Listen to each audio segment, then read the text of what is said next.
tous ceux qui... Oui, monsieur, c'est bon.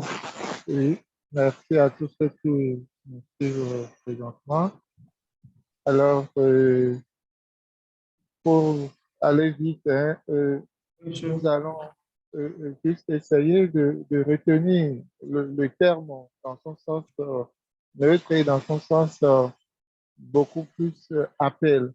Neutralité carbone, on pourrait se demander ce que cela voudra bien signifier, parlant de ce qui est neutre et parlant de carbone. Alors, on ne va pas rentrer dans les définitions parce que vous aurez toutes ces informations détaillées sur le net. Et on va aller à l'essentiel, c'est-à-dire la nécessité pour nous aujourd'hui de nous tourner vers les énergies renouvelables. Alors, la neutralité carbone est un appel, est un cri de détresse, un appel à une prise de conscience face à la menace que l'environnement connaît depuis un certain temps. Vous savez qu'on parle déjà de plus en plus du changement climatique, du dérèglement climatique, etc. Et beaucoup donc du réchauffement climatique et beaucoup d'autres éléments. Alors, il faut simplement dire que ces phénomènes qui modifient et qui créent assez d'affres contre notre milieu de vie et environnement est dû au fait à une grande émission du carbone dans l'atmosphère. Et donc, vous allez entendre parler du gaz à effet de serre, c'est-à-dire que le phénomène naturel euh, qui est qu'il y ait toutes sortes d'évaporation dans l'atmosphère, eh bien, il y a un phénomène qui, qui permet donc d'atténuer et de réguler toutes ces évaporations dans l'environnement et de nous retourner des pluies, etc., et réduire les rayons solaires. Bref, il faut retenir simplement que l'homme est arrivé à émettre beaucoup plus de carbone dans l'environnement, plus qu'il en faut, et c'est ça qui est à la base du dérèglement climatique, du changement climatique. Alors, comment se manifeste ce changement climatique? Nous avons constaté, enfin, les études ont prouvé, tous les laboratoires en environnement sont arrivés à faire le constat que notre environnement, le monde entier de façon générale, eh bien, la température est montée de plus 1,1%, de 1,1 degré Celsius. C'est-à-dire que la moyenne, dans d'autres secteurs, dans d'autres zones, on arrive à plus que 1,1 degré Celsius et à d'autres moins, mais la moyenne nous donne 1,1. Ça veut dire que à un moment donné, on a constaté que la température n'est plus ce qu'elle est pour nous permettre d'avoir un environnement beaucoup moins chauffé, beaucoup moins brûlant. Ensuite, on constate la fonte des glaciaires. Et tout ça, c'est parce que l'homme est allé chercher le carbone dans le sous-sol, donc les énergies fossiles. Et surtout, on parlera du carburant, on parlera de tout ce qu'on va chercher dans le sous-sol et les utiliser. Et nous utilisons ça dans les industries. Le phénomène est beaucoup plus observé dans les pays développés. En Afrique, ici, nous n'avons pas des industries, mais il faut dire que ces sociétés, ces grandes industries qui fabriquent les bombes, qui fabriquent tout ce que vous savez, les voitures et autres, sont des grands émetteurs de gaz à effet de serre, donc beaucoup plus dans l'environnement. Et donc, on est arrivé à dire, si on continue, eh bien, la fonte des glaciaires, c'est-à-dire que les neiges qui se fondent et comme les océans, et les conséquences, on les observe déjà dans les pays africains. Au Bénin particulièrement, nous assistons déjà depuis un certain temps à ce qu'on appelle l'érosion côtière, avec des maisons qui sont parties dans la mer, des activités, des zones, des pêcheurs et certains villages qui disparaissent. Et donc, on a commencé par sentir ces effets beaucoup plus sur les côtes chez nous, avec tout ce que ça contient, comme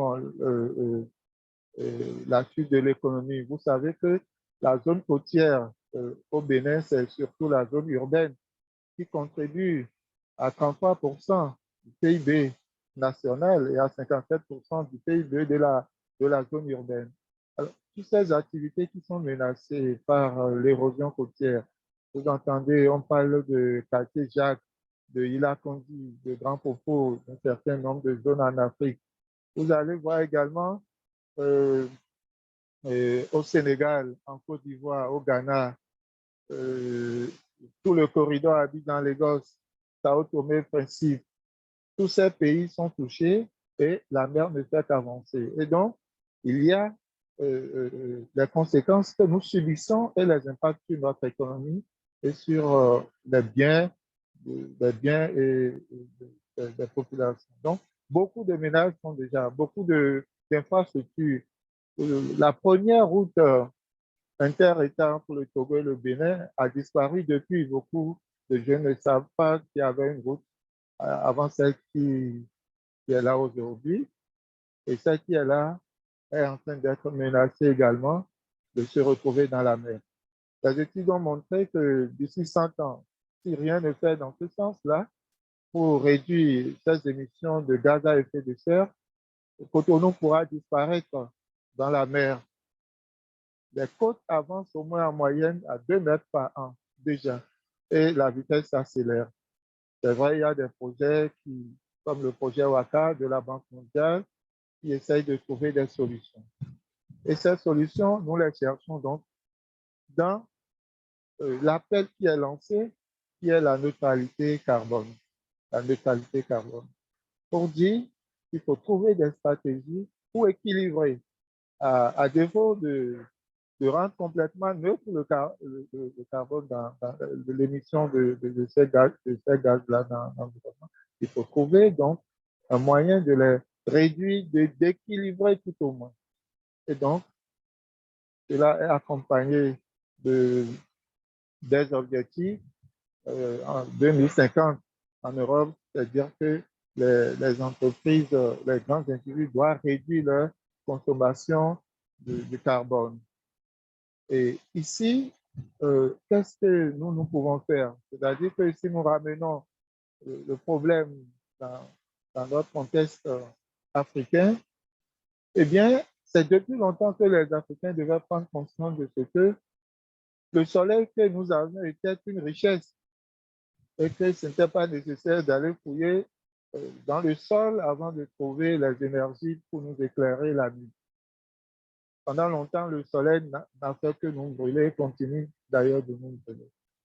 Et donc, dans les solutions face à ce phénomène, il y a donc la question des énergies renouvelables, dont l'énergie solaire, qui est ce que l'entreprise solaire est en train de faire actuellement, à promouvoir les activités dans ce sens. Alors, beaucoup d'actions sont en train d'être menées, mais nous sommes encore loin du compte quand on voit que la plupart des ménages aujourd'hui continuent d'utiliser les énergies conventionnelles. La SDE, normalement, un ménage de 2, 3, 4, 5 personnes doit quand même déjà pouvoir installer chez lui des panneaux solaires pour n'utiliser que l'énergie solaire, qui est d'ailleurs moins coûteux parce que l'utilisation de l'énergie solaire réduit les émissions.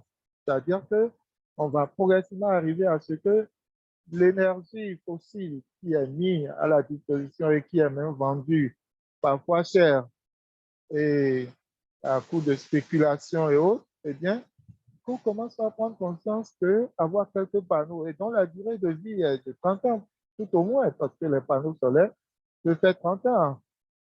Et quand on fait le point, on peut arriver à se rendre compte que lorsque chez moi, dans mon petit ménage, eh bien, j'installe les panneaux solaires et que j'utilise l'énergie solaire, eh bien, j'économise et je n'ai pas de problème de coupure. tout à l'heure, j'ai écrit à M. Arcosan pour dire je voulais faire mon exposé à travers mon ordinateur. Ben, on m'a coupé le courant et j'ai dû donc prendre mon portable pour installer Zoom et pouvoir vous joindre. C'est-à-dire que l'énergie solaire nous rend euh, indépendants de tout ce qui se passe en termes d'énergie conventionnelle aujourd'hui. Donc ça, c'est l'une des solutions. Donc l'énergie solaire. Il y a bien d'autres solutions, le reboisement, euh, l'éolien, les biogaz, etc., qui sont des solutions. Mais ce qui est important pour nous aujourd'hui et qui est facile et qui ne coûte pas et qui ne nous expose pas aux surprises désagréables, c'est d'aller donc vers les, les, les, les énergies solaires. Alors, qu'est-ce qui se fait pour accompagner? Il faut déjà dire que certaines sociétés, ou dans certaines villes au Bénin et en Afrique, il y a déjà des parcs solaires qui sont installés pour alimenter les villages de l'énergie solaire. C'est-à-dire quand vous allez à Grand Popo, par exemple, vous allez trouver un parc euh, solaire qui alimente tout un village. Il y a donc que des entreprises peuvent s'organiser comme Solar est en train de faire pour donc installer dans nos villages ces parcs-là et produire de l'énergie solaire à distribuer à la population à moindre coût. Il y a également des expériences qui sont observées en Afrique de l'Ouest, par exemple aussi au Bénin, pour le cas que je connais beaucoup. On assiste maintenant à des motos électriques, donc sans bruit et qui n'émettent pas de gaz. Et imaginez un instant que ces motos à énergie soient, ces motos euh, non polluantes, soit ce que tout le monde utilise aujourd'hui, sans bruit, sans émission de gaz. Imaginez un peu l'état de nos villes, hein, et la réduction, la pollution qui sera réduite de façon considérable. Et donc, l'avantage est là, mais c'est surtout les gouvernants qui doivent prendre la mesure de la situation et nous proposer et nous accompagner dans ça. On entend aussi de temps en temps parler de crédit carbone, de budget carbone, etc. Il y a déjà des banques qui se proposent, des banques panafricaines, sont une banque, par exemple, de notre compatriote Lionel Zissou, avec euh,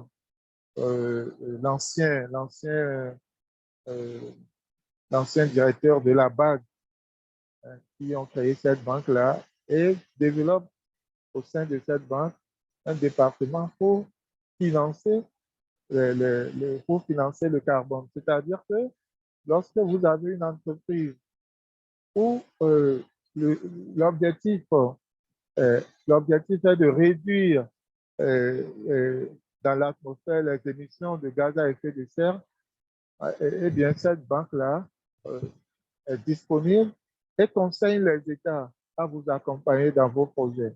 Donc, beaucoup de jeunes aujourd'hui peuvent aller vers ces initiatives et monter des projets communs dans les villages, un peu partout, et que les gouvernants suscitent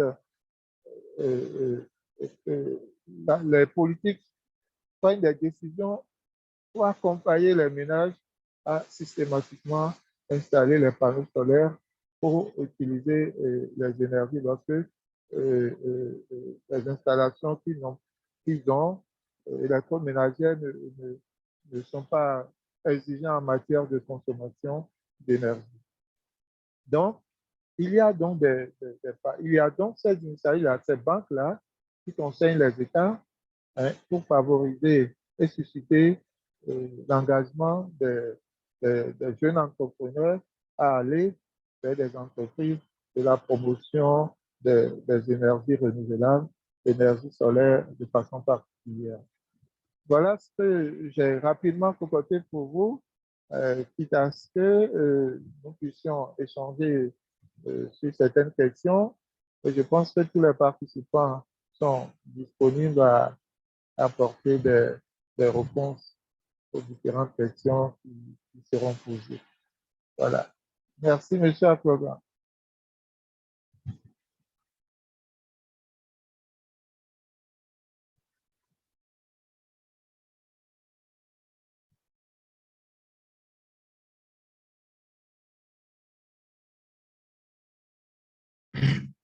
Allô? Allô? Oui. Bon, merci, monsieur Daou, pour votre intervention. Merci beaucoup. Comme je l'ai mis dans le chat, pour ceux qui ont des questions, je vous demande de les mettre dans le chat parce que actuellement, nous sommes à la section des questions et des réponses. Pour ceux qui veulent intervenir, je demande à ceux-là de lever la main pour que j'active leur micro pour poser leurs questions.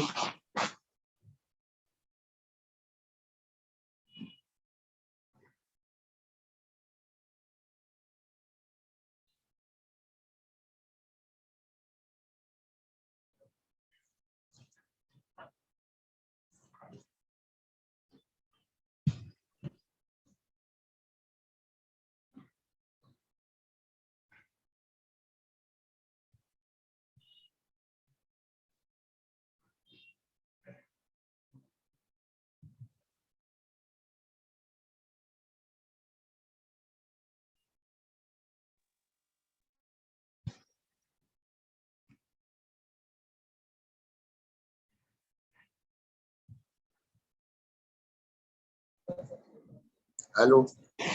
Ok, bonsoir, monsieur Kenom.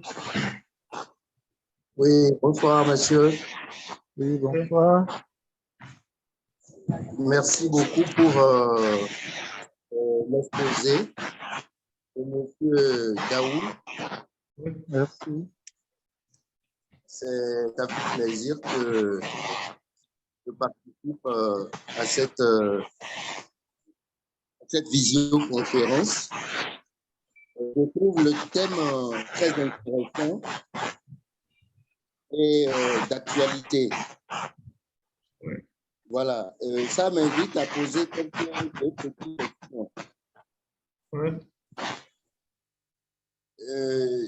Tout en félicitant M. Daou pour l'initiative, qui est aussi une opportunité à plusieurs sens sur le plan entrepreneurial au Bénin.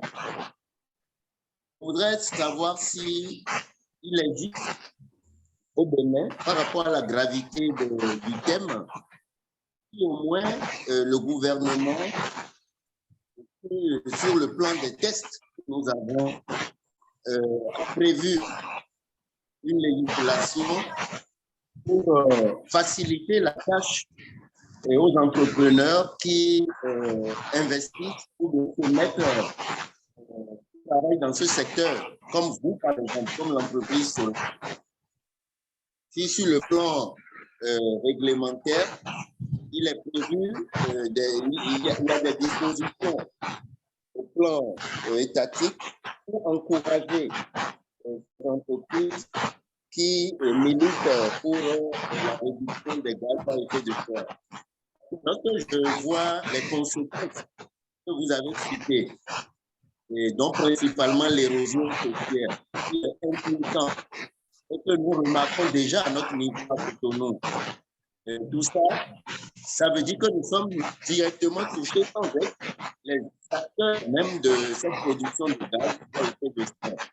L'Afrique n'ayant pas d'industrie, comme vous avez cité là, qui va être des effets matrices et des énergies, surtout les énergies qu'on puise sous le sol, qui ont des répercussions sur ce continent qui n'empêchent pas les États font en général, et particulièrement au Bénin, quelles dispositions que vous connaissez qui puissent vous aider. Deuxièmement, ma deuxième question, c'est quelle chance, et vous avez invité tout à l'heure la jeunesse, sinon bon, l'élite intellectuelle du Bénin naissante qui est orientée dans ces secteurs. Et quelle chance cette élite a de prospérer dans un secteur si les États africains ne sont pas directement confrontés à la situation au point de prévoir, à l'image de M. Lionel, des institutions financières qui puissent accompagner ce genre d'initiatives. Et puis le point de l'éducation, de la formation dans les universités, qu'est-ce qui est prévu, par exemple, pour faire prendre conscience, même déjà au niveau du primaire, du secondaire, et avant qu'on aille au niveau des universités, qu'est-ce qui est prévu pour faire prendre conscience en termes de formation aux étudiants, par exemple, pour les orienter dans une filière sur ce secteur. Voilà un peu mes préoccupations. Je vous remercie.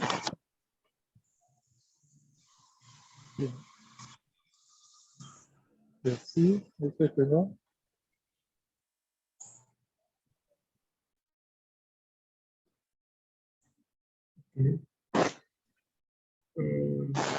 On répond au fur et à mesure. Oh, bon, on va arriver à votre but, si cela vous convient. Voilà, je pourrais rapidement répondre à quelques préoccupations de M. Penon. OK. Et je sais qu'il n'y a pas, en matière de législation en la matière, je pourrais dire qu'il y a des initiatives qui sont en train d'être prises dans ce sens, mais législation assez formelle sur la question, je ne pense pas. Je ne pense pas, ni au Bénin, ni dans les pays africains touchés par ce phénomène, dont ils ne sont pas auteurs, et vous venez de le dire aussi. Mais quelle est la main tendue donc, des autorités aux jeunes entrepreneurs, aux entrepreneurs qui voudront bien investir dans la réduction de gaz à effet de serre, un peu comme cela? Je sais que de plus en plus, il y a une grande sensibilisation qui est en train de faire dans ce sens-là et que des entreprises naissent déjà un peu partout pour investir petit à petit. C'est déjà constaté que les panneaux sont un peu partout dans nos grandes villes, c'est-à-dire à être vendus et que certains jeunes s'investissent dans ça. Et donc, législation de façon formelle, je ne peux pas le dire. Alors, n'étant pas auteur, qu'est-ce qu'on fait? Je sais qu'il faut d'abord retenir que les financements que nous avons, que ce soit de la Banque mondiale ou autre, de la Banque mondiale que je connais très bien, c'est-à-dire que les pays africains confrontés à ces problèmes, je prends par exemple le projet Wakan, qui est un projet régional de la résilience climatique, donc pour faire face aux effets de l'érosion côtière due à ces émissions de gaz à effet de serre dont les auteurs sont ailleurs, eh bien, il y a le financement que la Banque mondiale met à disposition pour faire face aux problèmes. Ces financements, c'est les intérêts que la banque obtient des financements qu'il accorde à ces grands pays. Et ces intérêts, elle les prend plutôt pour venir investir dans les pays africains à revenus faibles ou pauvres, comme le Bénin et bien d'autres pays confrontés à ce problème-là. Alors, ces financements, souvent, finissent par être des dons ou on dit remise de dette. Mais d'abord, c'est qu'on dit qu'on finance pour tel problème dans le secteur de l'environnement. Alors, on peut donc essayer de comprendre que c'est leur façon, hein, c'est la façon pour la Banque mondiale de trouver les moyens pour assister les pays pauvres confrontés à ces problèmes dont ils ne sont pas des auteurs, hein, à trouver des solutions, à y faire face.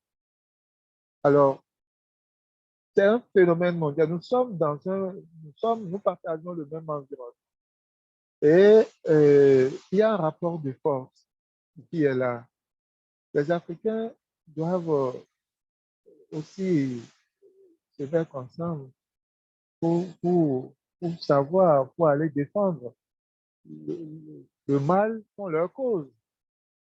Mais dans les instances de haute décision comme l'ONU, quelle est la place des pays africains?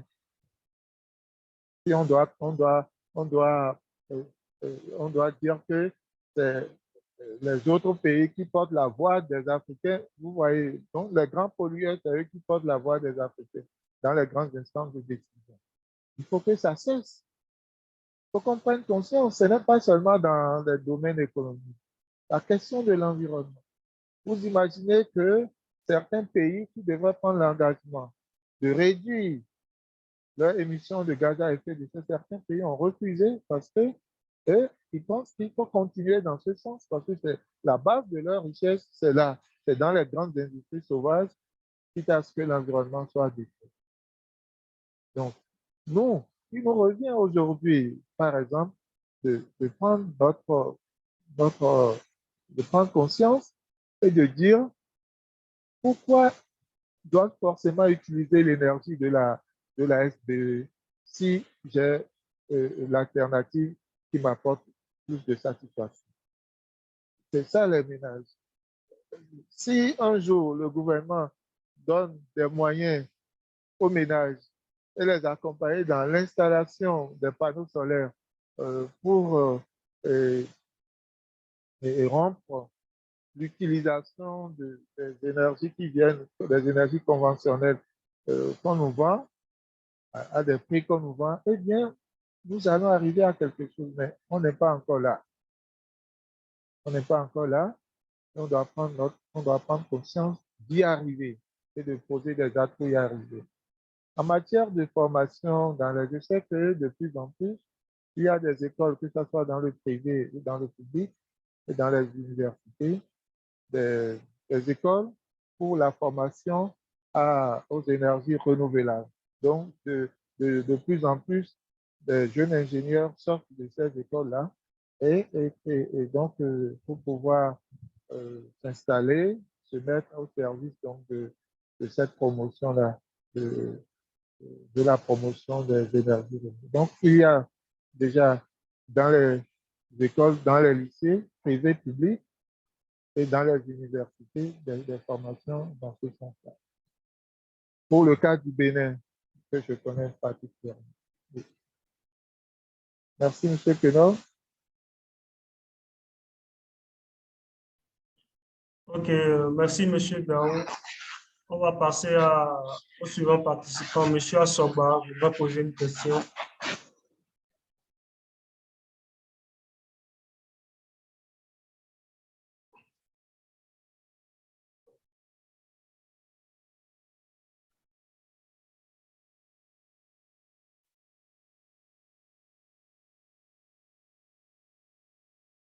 Ok, M. Assoba, vous me recevez?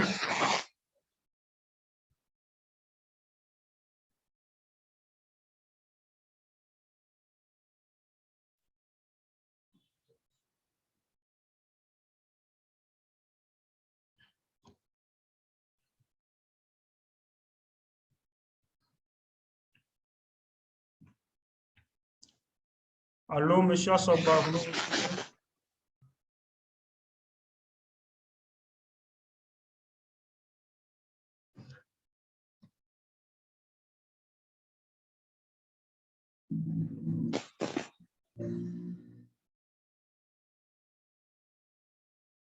Ok, monsieur, veuillez activer votre micro pour poser votre question.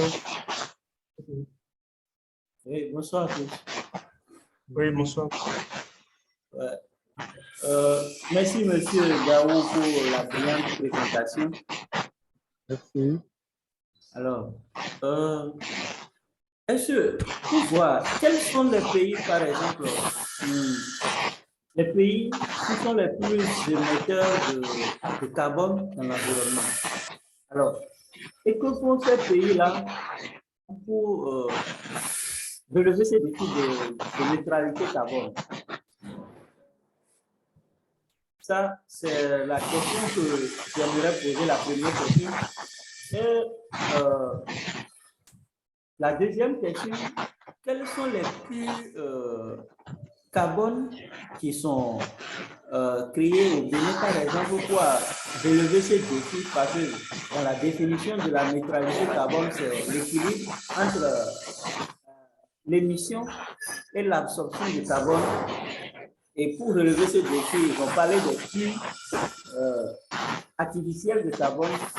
Donc, j'aimerais savoir quels sont ces puits artificiels-là créés au Bénin dans l'intention de relever ce défi de neutralité carbone. Merci.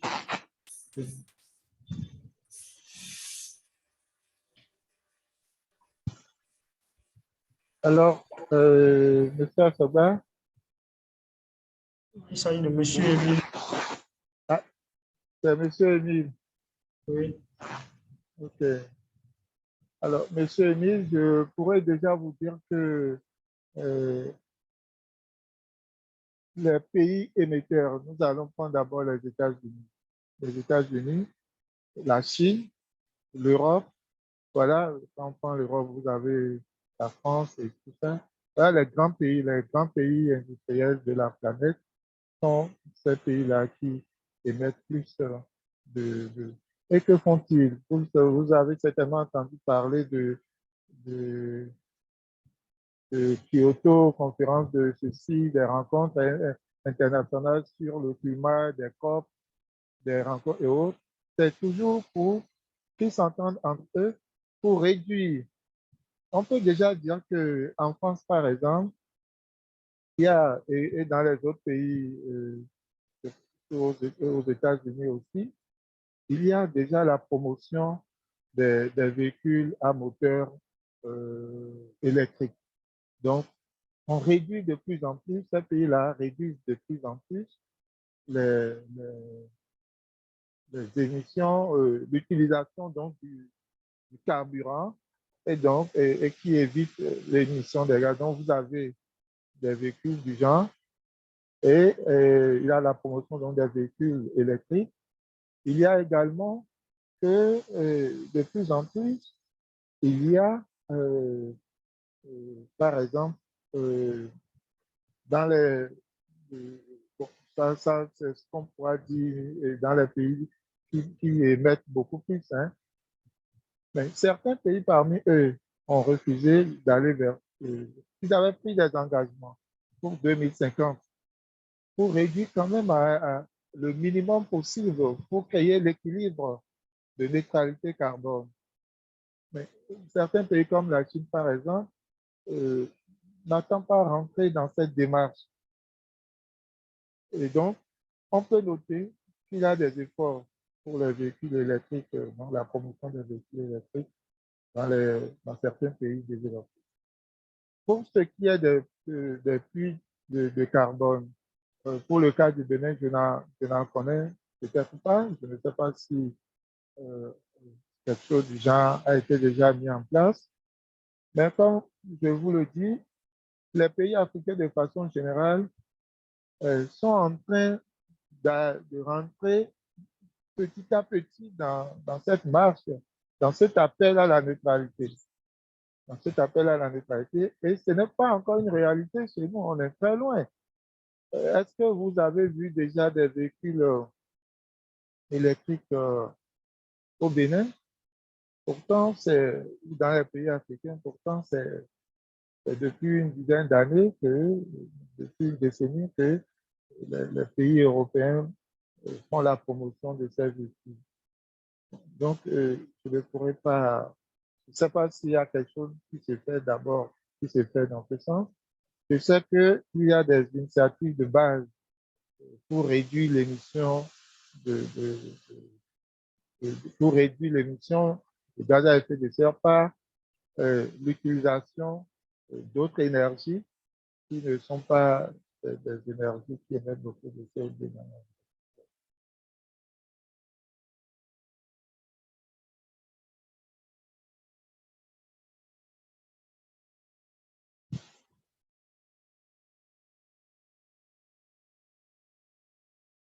Alors, peut-être que certains sont informés qu'il y a des initiatives dans ce sens, des puits de carbone au Bénin, et qui se développent, je ne sais pas. Il y a parmi tous ceux qui suivent d'autres qui peuvent partager l'information avec nous, ce sera avec grand plaisir.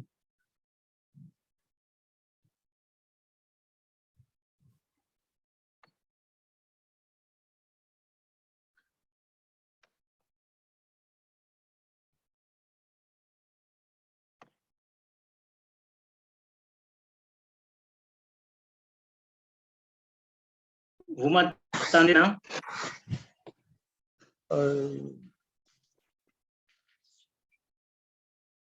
Oui, j'ai un problème avec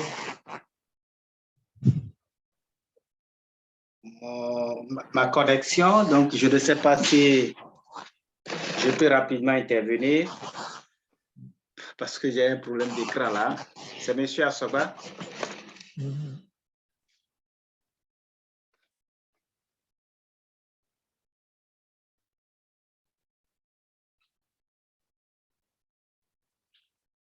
Je peux parler? Oui.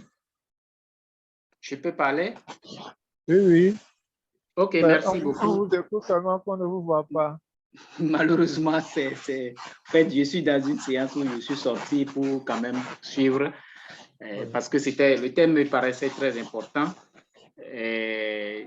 Malheureusement, je ne sais pas si c'est la connexion ou qu'est-ce qui se passe. Donc, je me connectais à la fois sur l'ordinateur et sur et mon téléphone.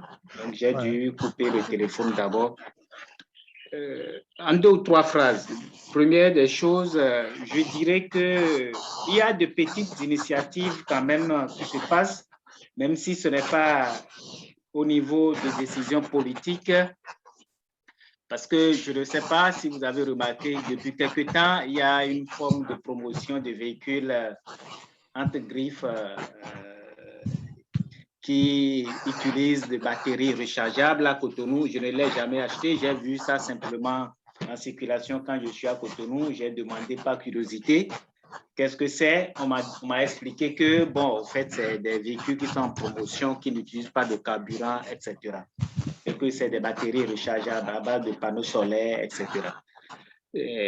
L'autre chose que je voudrais demander en termes de doléances, c'est vrai, j'ai rattrapé en moyenne 15 minutes après qu'on ait démarré. Je n'ai pas bien suivi les communications, mais par rapport à l'entreprise qui a organisé l'initiative, c'est vrai, moi je suggère, c'est de faire une mutualisation des efforts avec des ONG qui sont un peu dans ce domaine pour quand même à la fois initier des activités qui vont davantage accroître un peu en milieu rural l'utilisation des panneaux solaires. Parce que c'est vrai qu'il y a de ces promotions, mais si peut-être on initie des projets qui, d'une manière ou d'une autre, requièrent l'appui des pays qui fabriquent ces panneaux solaires, je me dis peut-être qu'on va davantage atteindre quand même, d'une manière ou d'une autre, l'objectif visé, qui serait la réduction de ces effets de l'utilisation de tout ce qui contribue quand même à la pollution, etc. Ma dernière suggestion, c'est, pour ne pas dire observation, c'est que je constate aussi une forme de prolifération d'entreprises qui opèrent dans ce secteur. sans qu'il n'y ait vraiment pas une coordination réelle ou une forme de fédération. C'est vrai qu'on est dans un milieu à but lucratif, mais on dit l'union fait la force. Nous pouvons tous vendre la même chose et rester ensemble et chacun fait la politique suivant ses moyens et suivant sa stratégie. Je prends pour être plus concret le secteur du GSM. C'est un secteur quand même purement commercial à but lucratif, mais chaque acteur arrive quand même à faire un peu sa promotion et trouve la part de ses ristournes par rapport aux investissements. Et pourtant, c'est le même secteur. Donc, et ils s'arrangent pour parler plus ou moins avec la même voix, avec la même vision, etc. Donc, je me dis que ce serait bien quand même que quelque chose dans ce sens se fait. Et l'autre dernière chose que je vais ajouter, c'est que j'ai constaté que l'État également est en train de faire des choses dans ce sens. Parce que je sais que dans les collines où je suis plus ou moins en permanence, précisément à Dassa, j'ai vu des centrales, je ne sais pas si c'est le mot est approprié, hein, j'ai vu des centrales installées à base des équipements solaires et qui, à partir de là, ils produisent l'électricité qu'ils sont en train de vouloir vendre. C'est vrai que ce n'est pas encore opérationnel, mais à l'instant, quand même, l'équipement est déjà là, ils ont déjà installé, ils ont fait une étude de base et ce qui va s'en suivre, c'est qu'ils sont en train de produire avec un agrément de la Berne, je crois bien, quelque chose comme ça, avec un agrément de la Berne où ils vont produire un peu comme la SB2E, l'énergie électrique, mais à partir des installations de panneaux solaires qui pourront leur permettre maintenant alors de vendre à la population. Et j'ai appris que le contrat qui est signé, ça, puisque j'ai posé des questions dans ce sens après une séance de travail, c'est pour un contrat d'environ 20 ans. Bon, c'est vrai que j'ai posé la question de savoir, et après les 20 ans, qu'adviendra-t-il? Je n'ai pas une réponse qui me convainc. Mais je me dis qu'il y a quand même de ces initiatives qui sont en cours et ce n'est pas seulement là, puisque j'ai leur demandé, vous couvrez combien de communes? Je crois que j'ai entendu jusqu'à 6 communes. Hein. Si je fouille mes documents, je peux donner même la liste de ces communes. Je crois qu'il y a également une partie du Mono-Koufou qui est également couverte par l'initiative dont je suis en train de vous donner l'information. Je sais que dans les collines, il y a Dassa, il y a quelque part également en plus. Donc, il y a de ces initiatives et je crois que ce serait bien qu'en en allant à une forme de mutualisation des efforts, vous pourriez davantage obliger l'État, plus ou moins quand même, à nous accompagner dans cette dynamique pour obliger un peu notre système. Et la dernière chose, c'est également, il faut qu'on évolue vers quand même le montage dans nos pays de ces équipements parce que pour le moment, nous ne faisons que produire des gens qui commercialisent, un peu comme je suis parfois dans le secteur de la santé où je dis, on ne forme pas des pharmaciens, il faut le dire, on forme au Bénin des vendeurs de médicaments, ce n'est pas des pharmaciens qu'on forme. La preuve est qu'il y en a très peu. Je n'ai pas encore entendu quelqu'un qui est sorti de la médecine en pharmacie qui a inventé un produit pour dire voilà, et c'est ça qu'il vend dans sa pharmacie. Donc, il faut que nous cessions, si nous voulons aller un peu à l'état de développement, il faut que nous cessions d'être que des consommateurs. Mais si on peut arriver déjà à l'étape où on monte quand même les équipements ici, qui sont adaptés à nos réalités, ça va quand même mieux nous aider à évoluer un peu plus. Malgré que vous n'avez pas eu la chance de me voir en visuel, je crois que vous avez entendu ma voix. Je ne sais pas si je me suis fait suffisamment clair. Merci aux organisateurs, merci aux communicateurs. À bientôt.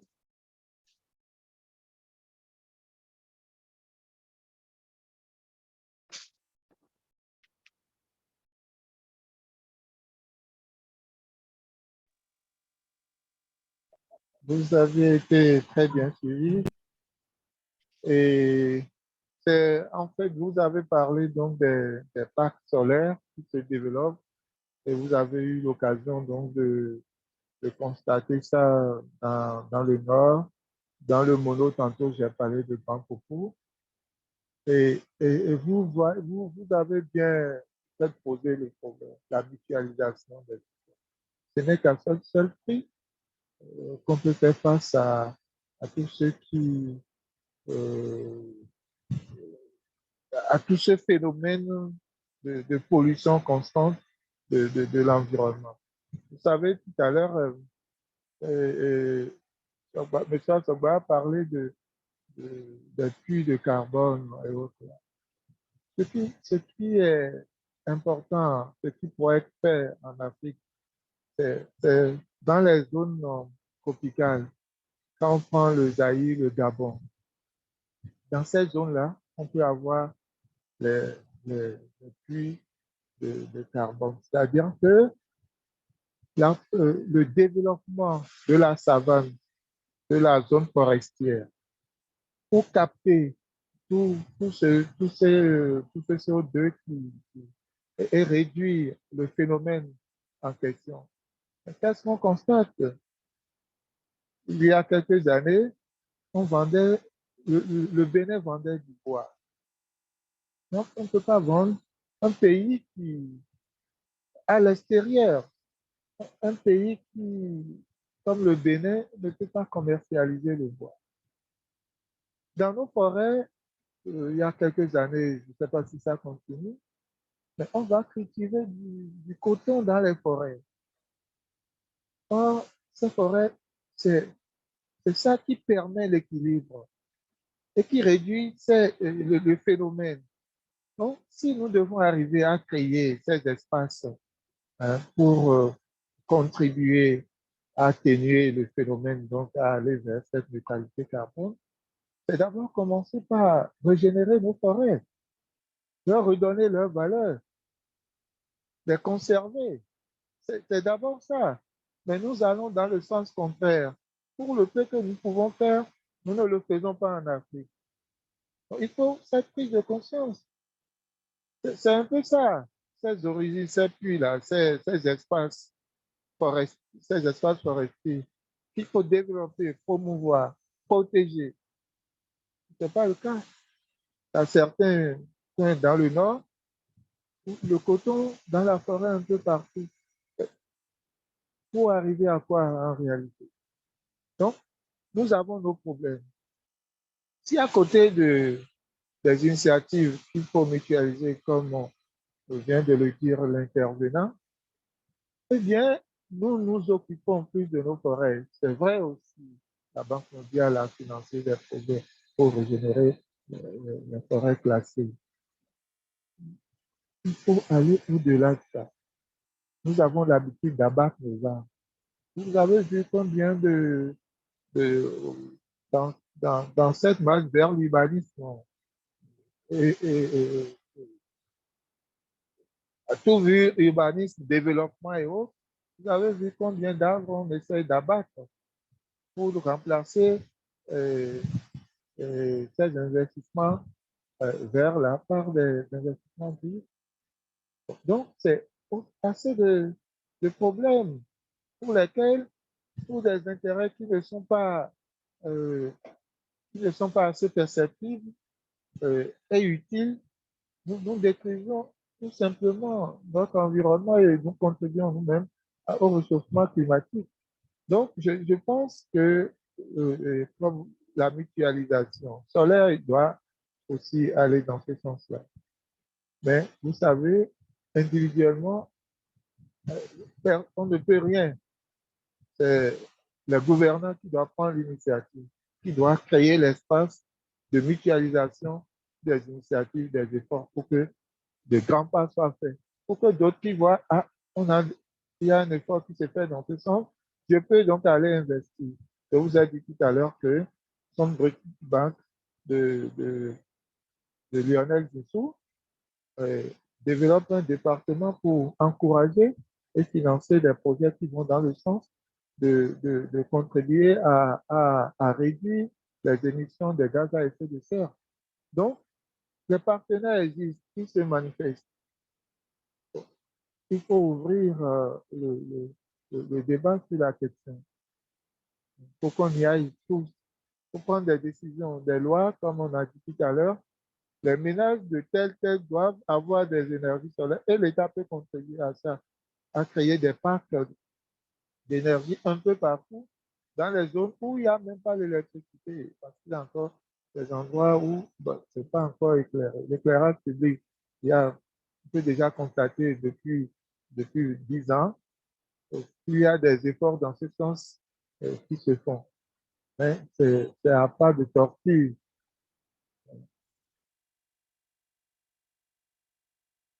Alors, il y a un autre intervenant pour contribuer au débat. Alors, merci beaucoup, M. Dao. Il y a des questions dans le chat. Premièrement, il y a M. Jordan qui aimerait que vous nous donniez une définition propre à vous de la neutralité carbone, puisque au début de votre intervention, vous nous avez parlé d'Internet. Vous avez dit que la neutralité carbone, les participants peuvent consulter la définition sur Internet. Donc, il y a M. Jordan qui aimerait que vous nous donniez une définition propre à vous de la Oui, neutralité carbone. oui, je n'avais pas donné une définition de l'Internet, je vais donner une définition propre à moi. J'ai seulement pris le mot neutralité, que vous savez bien ce que ça veut dire, donc être neutre, et carbone, pour dire que c'est un appel, c'est une expression, une expression, c'est un appel, c'est un cri, euh, un appel adressé pour une prise de conscience.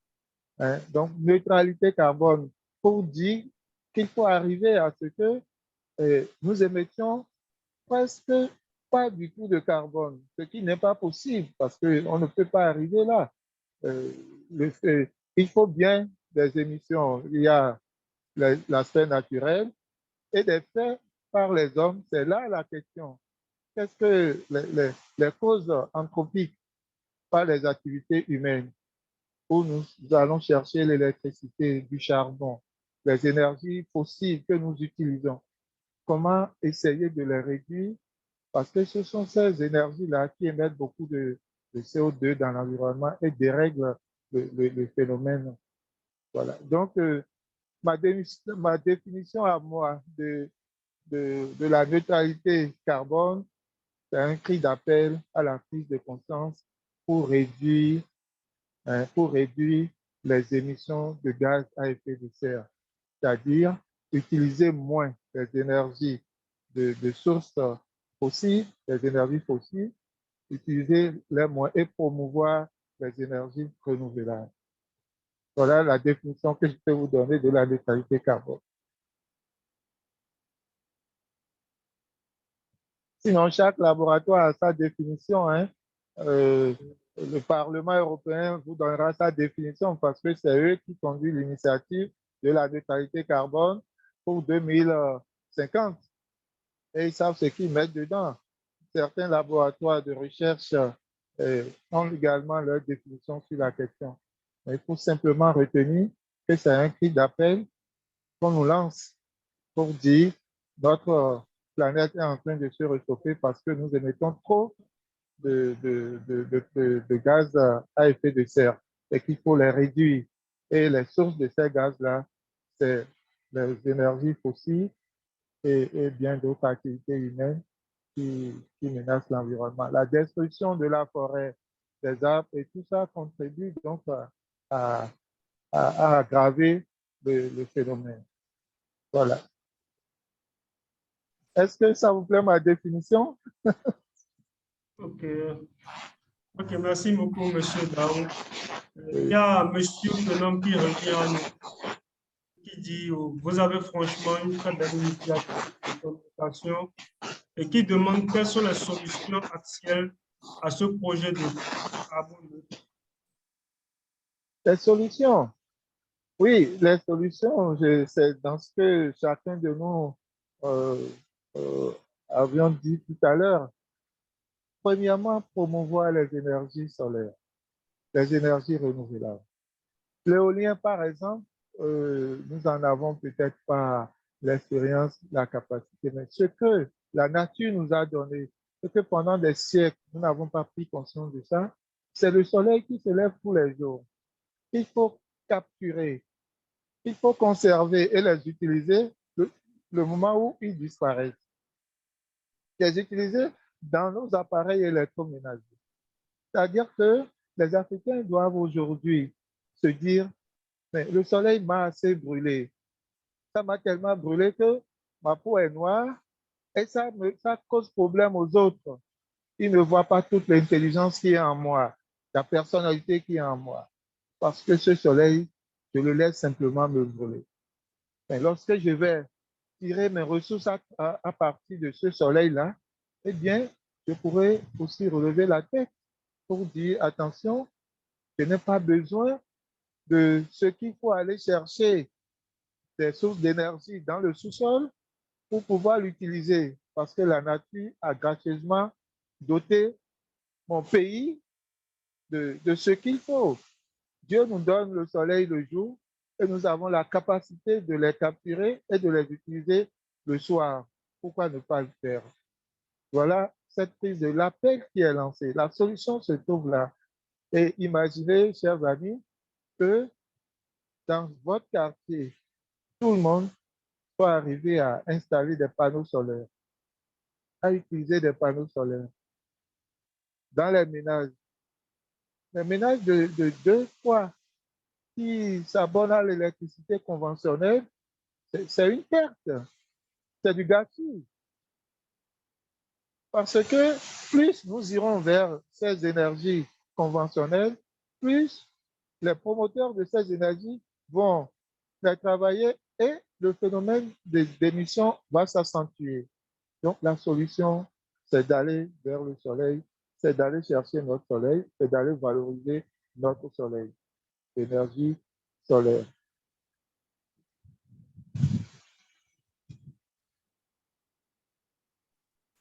Ok, merci, M. Gao. Donc, Merci à vous. il y a une dernière question, mais je pense que cette question est destinée à la solution. Oui. Donc, nous allons répondre. Il y a monsieur qui aimerait savoir si cela solution met à la disposition de ses abonnés des kits solaires. Bon, je répondrai tout simplement que non. Pour le moment, cela solution ne met pas à la disposition de ses abonnés des kits solaires, mais cela solution offre des services liés à l'énergie solaire. Nous avons bien sûr des partenaires, mais cela solution même ne met pas à la disposition des... Un instant. Cela solution ne met pas à la disposition de ses abonnés de kits solaires. Et ça se fera. Pardon? Ça se fera, non? Vous êtes sur la Oui, voie. oui. Comme je l'ai notifié, nous sommes sur la voie et nous sommes à la phase de conception. Donc, c'est un peu ça. Il y a M. Emile qui aimerait poser une question. Ok. Je vous rappelle que nous avons un instant. Je vous rappelle que nous avons un temps à respecter. Actuellement, il est 18 heures. Donc, je vous proposerai de laisser votre question dans le chat et peut-être de nous contacter sur nos différents canaux pour poser votre question.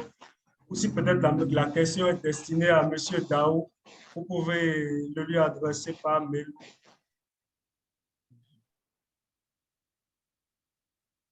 Bon, à présent, je pense que nous sommes à la fin de ce webinaire. Je remercie tous les participants, tous ceux qui ont suivi notre webinaire. Un merci particulier à M. Daou pour son intervention, pour son explication en profondeur du thème. Et pour toute autre question, suggestion, je vous demande juste de nous contacter par nos différents canaux. Nous sommes sur Facebook, LinkedIn, et vous pouvez aussi nous contacter par mail.